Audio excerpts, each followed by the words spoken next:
अस्सलाम वालेकुम। Pakistan drama world में आप सबका वेलकम है। विदाउट टाइम वेस्ट किए बिना वीडियो शुरू करते हैं। शमशेर को उसके बाप की सारी हकीकत पता चल गई है। जब वो पीछे मुड़कर देखता है तो महक भी खड़ी होकर वो सारी हकीकत सुन रही होती है। तारा उसे समझाने की कोशिश करता है कि जज्बाती होने की ज़रूरत नहीं, घर जाकर देखते हैं। दूसरी तरफ शमशेर महक के पीछे भागता है, लेकिन महक उसका हाथ छुड़वाकर आगे निकल जाती है और कहती है कि शमशेर, तुम्हें मेरा हाथ पकड़ने की ज़रूरत नहीं है। शमशेर कहते हैं कि यहाँ पर तमाशा बनाने की ज़रूरत नहीं है, जिस पे महक उसे जवाब देती है कि क्या हो गया, तुम मुझे यहाँ पे मार भी दोगे ना तो ये तुम्हारे सारे बाप के तनख्वाहदार हैं, तुम फिर भी यहाँ से छूट जाओगे। महक वहाँ से चली जाती है। शमशेर उसे आवाज़ें देता रहता है, लेकिन महक रिक्शे में बैठकर घर वापस चली जाती है। दूसरी तरफ महक का बाप अभी भी महक के लिए बेहद परेशान है। वो कहता है कि मुझे लगता था कि महक खुश है, जिस पे महक की माँ उसे कहती है कि आप परेशान ना हो, मियाँ बीवी के बीच तो ये सब कुछ चलता ही रहता है। आपको पता है कि शमशेर गुस्से का थोड़ा सा तेज़ है।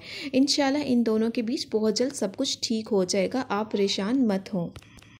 शमशेर महक को ढूंढता हुआ महक की माँ के घर आता है और उसकी माँ कहती है कि महक तो यहाँ पे नहीं आई थी। दूसरी तरफ सोफिया और फरवा प्लान बना रही होती हैं कि हम महक को इस घर से कैसे निकालें। फरवा कहती है कि मैं इतनी जल्दी हार नहीं मानूंगी। सोफिया उससे पूछती है कि वो लड़का जिसने शमशेर पर गोली चलाई थी वो उसका कज़न है ना, जिस पर वो उसे कहती है कि हाँ, वो महक से शादी करना चाहता था लेकिन उसकी शादी नहीं हो पाई। उसी दौरान शमशेर की माँ वहाँ पर आ जाती है और सोफिया से कहती है कि तुम यहाँ पर कब आई।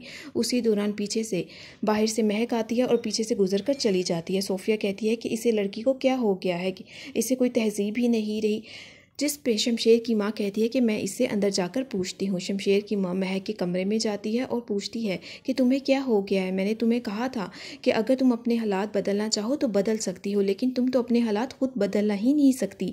दूसरी तरफ महक उसे कहती है कि मुझे आप लोगों की सारी सच्चाई का पता चल गया है।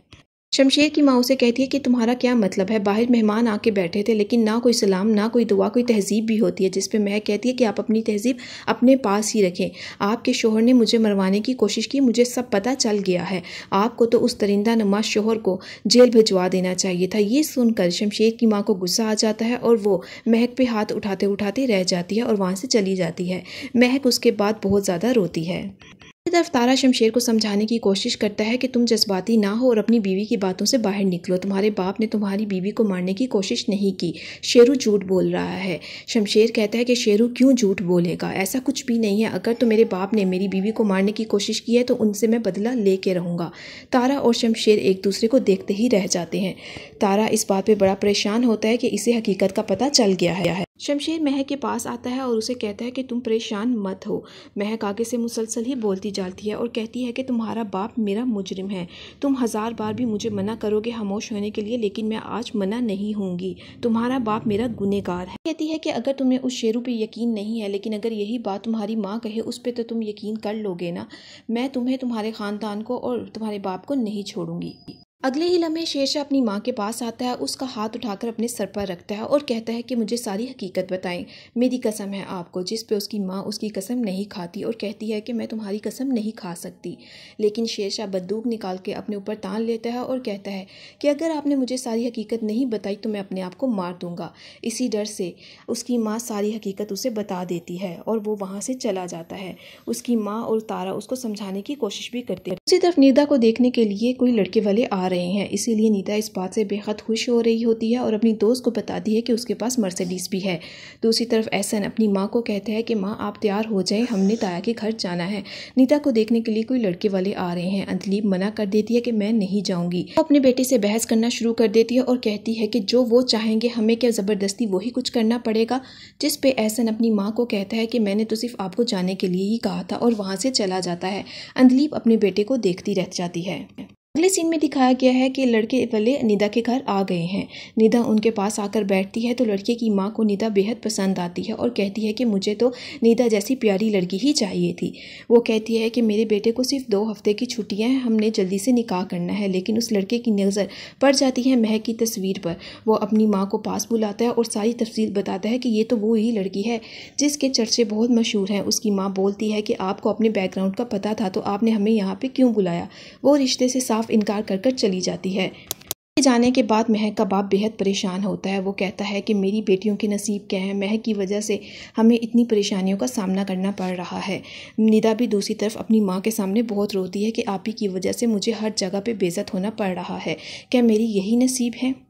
माँ निदा को समझाने की कोशिश करती है और कहती है कि महक भी मुश्किल में है।